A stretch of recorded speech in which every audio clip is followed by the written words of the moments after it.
Hello, Plymouth Park UMC church family and friends. It's Marcus Womack here, your pastor. I want to offer another update for us as we continue in this season together. If you've been following the news, then you're aware that COVID-19 and coronavirus are spreading more rapidly in our area and across the entire state of Texas, to the extent that Governor Abbott and other state officials have put back in place certain restrictions to help keep us safe and healthy. In light of that, we also have encouragement from our Bishop Mike McKee of the North Texas Annual Conference for how we continue to keep one another safe and healthy. I've attached a letter along with this video in the email you're receiving from Bishop McKee. It will be read at the start of worship on Sunday morning, but it's there for you to read in advance if you wish. In that letter, Bishop McKee states that we will continue in Dallas County United Methodist Churches to remain online only in worship and gatherings, at least through the month of July. I think it's good for us to also be aware that it's very likely we will continue online only beyond the month of July. Now, we don't do this out of fear, friends, but as we've said all along, we gather online because we love you and we love any person we would encounter in the name of God on this journey together.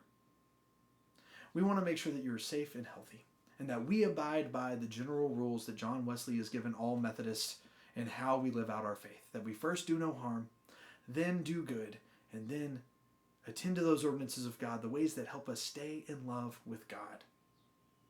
So I invite you during this time to consider what it means for us to do no harm, to do good, and stay in love with God, and participating in online worship and gathering, and also looking out for your health and well-being as you journey through the days ahead, be it wearing masks, washing your hands, and staying home as much as possible unless you just have to be somewhere.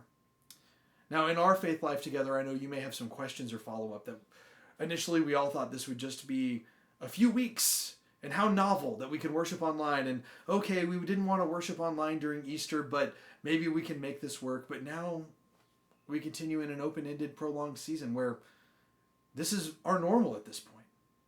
And we would love to be surprised by the news that things are better and we could gather in person, but this is our normal. So as we face that reality, I want to make sure that you and I have real conversation together. I'm hosting a time Monday evening, 7 o'clock p.m., for a virtual town hall. You'll have a Zoom link provided for that if you want to participate.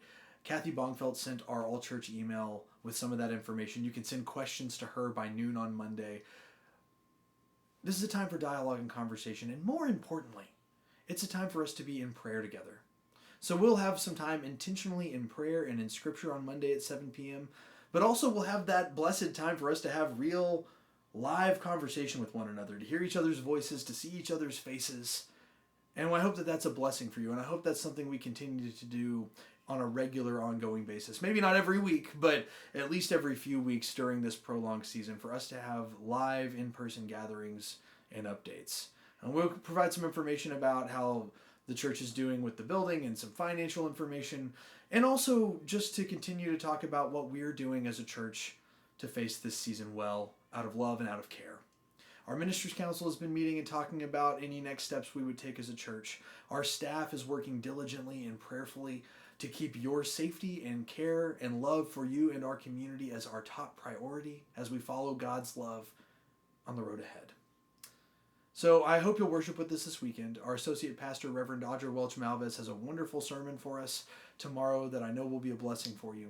And I hope you'll join us Monday night at 7 o'clock p.m. for the virtual town hall where we can pray together, where we can seek God's direction for us together, and where we can share in the life of our church in person together in addition to all the ways that we have shared online. Know that I love you.